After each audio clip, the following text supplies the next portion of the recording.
Sampurasun para mitra, puji syukur ku kaasih pangeran urang tiasa tepang deui dina acara Pani Ismana di kanal YouTube YKB Bahasa Sunda. Sate acan urang ngabandungan panglenyepan dinten ieu hayu urang neneda.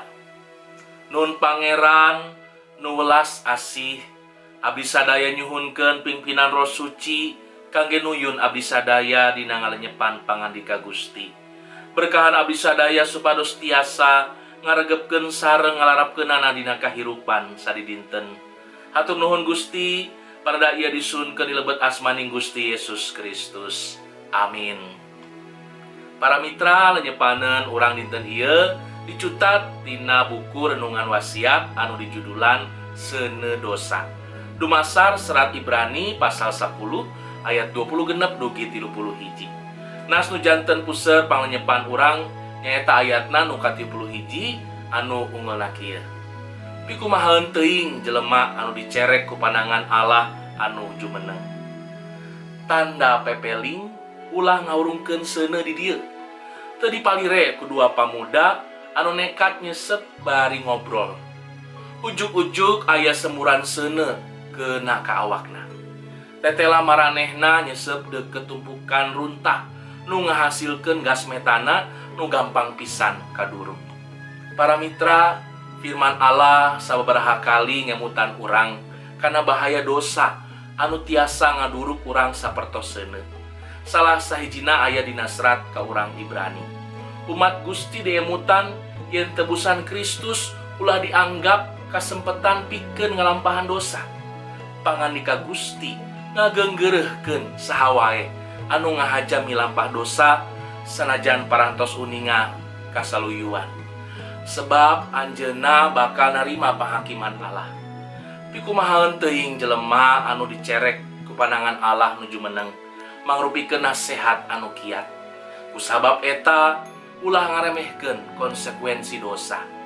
Gusti Allah sejang hapunten sagala dosa sareng kalepatan anu diangkeun kalayan jujur. Nanging sanes sartosna teu aya didikan nu adil ti mantenna. Saha wae anu dihaja ngomean seuneu dosa tiasa kaduruk.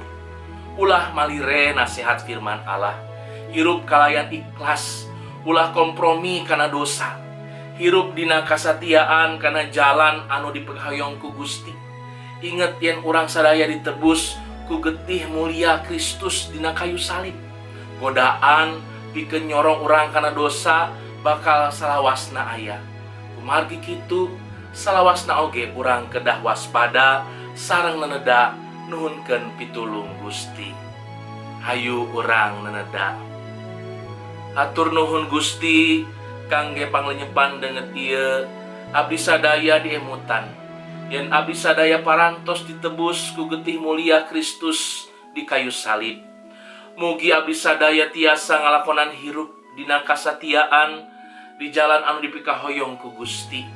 Hatur nuhun Gusti, parada ieu disambat sareng disuhunkeun di lebet asmaning Gusti Yesus Kristus. Amin. Para mitra, rupina sakitu anu kapihatur panglenyepan dinten ieu. Pamugi janten berkah kangge urang sadayana.